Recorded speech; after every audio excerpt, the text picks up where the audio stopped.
Welcome back to IR Decoded. Today we are tracing the story of the Ottoman Empire, once the dominant power of the Middle East, and how its disintegration after World War I led to the foundation for many of the conflicts we see in the region today. In this slide, we will be looking on the Ottoman Empire. For over 6 centuries, the Ottoman Empire controlled vast territories stretching across the Middle East, North Africa, and the Balkans.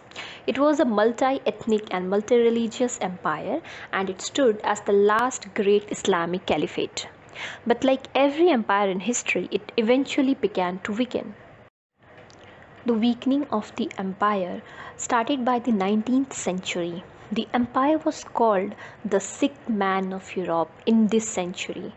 Corruption, administrative inefficiency, and economic decline weakened its hold. And at the same time, nationalist movements grew. Arabs wanted independence just as Balkan nations had earlier, and European powers were more than ready to exploit this weakness. The breaking point came during World War I. The Ottomans sided with Germany and Central Powers. Then, after their defeat, Britain and France moved quickly to dismantle the Ottoman territories. But here is the twist. While Britain had promised Arab leaders independence through the Hussein-McMahon correspondence, it was also promising a homeland for Jews through the Balfour Declaration, and these conflicting promises sowed the seeds of mistrust between the two. Next is Sykes-Picot Agreement in 1916. Even before the war ended, Britain and France secretly agreed to carve up the Middle East. This was the Sykes-Picot Agreement of 1916. Borders were drawn on maps in European offices with little regard for ethnic or religious identities. These artificial lines created divisions that still fuel conflicts today. Next is the mandate system. After the war, the League of Nations formalized this arrangement under the mandate system.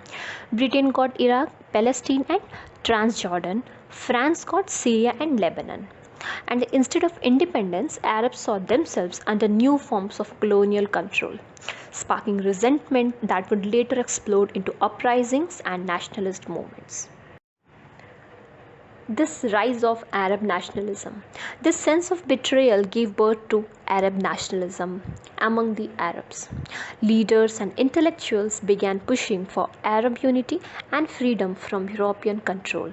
New states were born, but the dream of a unified Arab world remained unfulfilled. Instead, regional rivalries grew, setting the stage for decades of instability.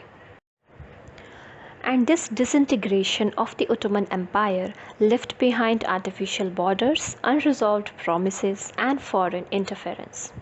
The Palestinian issue began here.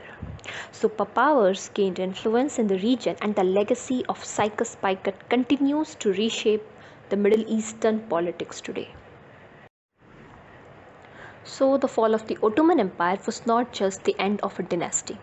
It was the beginning of a new Middle East, full of contradictions and conflicts. In our next video, we will dive into the origins of the Arab-Israeli conflict and the 1948 war. Stay tuned and don't forget to subscribe to IR Decoded and for more specified explanations of history and politics. Thank you.